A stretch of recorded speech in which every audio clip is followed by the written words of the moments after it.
அப்படியா? அப்படி பார்த்தான் வல்லரக்கனாகப்பட்டவன். சரி, ஏற்கனவே தாயான ராட்சதையால் மனதிலே எண்ணுகிறாள். தாயார் மனதை என்னம்மா எண்ணுகின்றார்?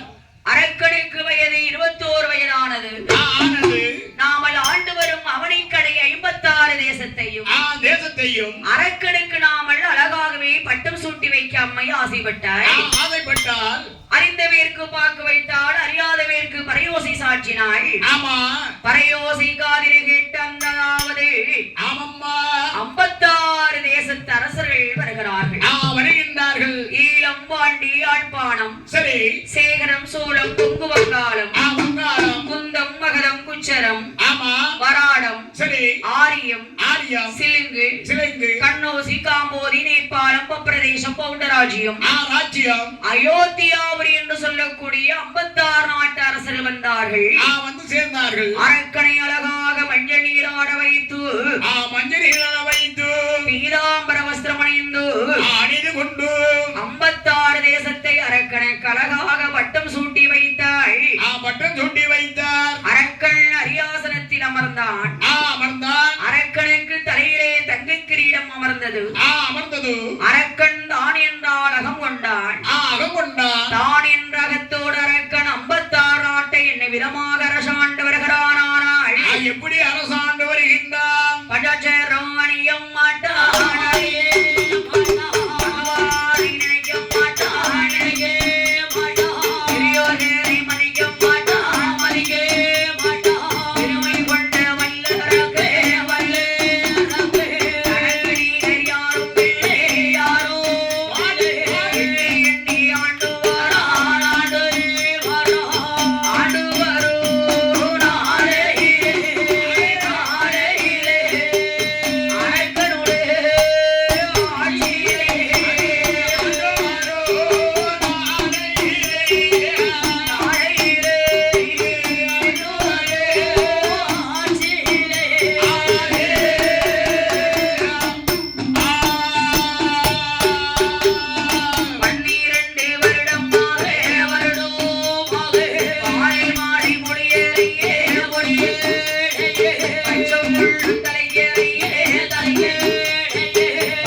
பஞ்சத்தின் காரணத்தினால் ராட்சத வல்லரக்கன் 1000 அரசர்களை அதாவது மந்திரி அழைத்து அவசரமாக தெரிவித்தார்.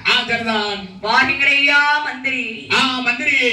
56 தேசத்தில் அரசர்கள் நமக்கு 12 ஆண்டு காலம் பகுதி பணம் கொடுக்கவில்லை, பயந்தவர்கள் நடக்கவில்லை, கிஸ்தி பணம் தரவில்லை, நமக்கு இந்நாள் வரைக்கும் கீழ்படிந்து நடக்கவில்லை, பகுதி பணம் கொடுக்கவில்லை, பயந்தவர்கள் நடக்கவில்லை.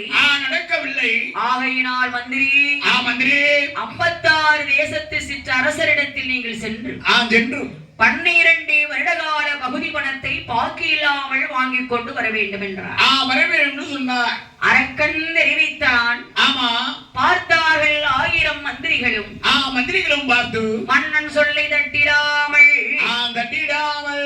ஓட்டமம் பெருநடைமாக எங்கே ஓடோடி வருகிறாரானால் ஓடி வருகின்ற